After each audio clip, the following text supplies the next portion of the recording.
Unajua mapenzi ni kama upepo. Yanakuja kwa upole, lakini yakiondoka yanaacha vumbi linalouma macho na moyo. Ama kweli nilimpenda sana yule binti kwa dhati. Si kwa sura, si kwa maneno, bali kwa vile nilihisi amekuwa sehemu yangu. Tuliahidiana mbele ya jua linalozama na upepo wa jioni ukitugusa mashavuni. Tuliahidiana kuwa mimi na yeye mpaka kifo. Lakini maisha hayana huruma. Nilikuwa bado najitafuta, kijana wa ndoto kubwa lakini mifuko mitupu.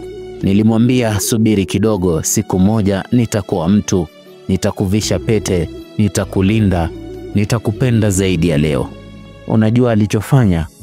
Alitabasamu, akasema, sina haraka, cha maana ni wewe tu la azizi. Lakini kumbe maneno yake yalikuwa upepo tu.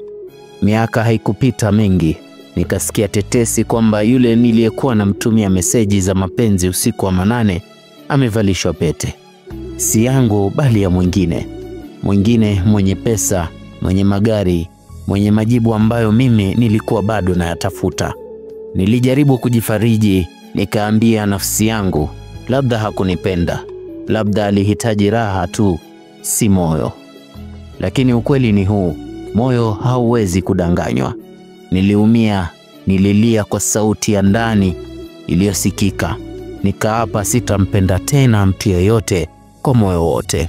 Lakini leo nikikaa kimya, nikikumbuka vile alivyokuwa akinichekesha, ninatambua nilimpenda kweli. Na labda kosa langu ilikuwa moja tu, nilimpenda nikiwa maskini kabla sijawa mtu.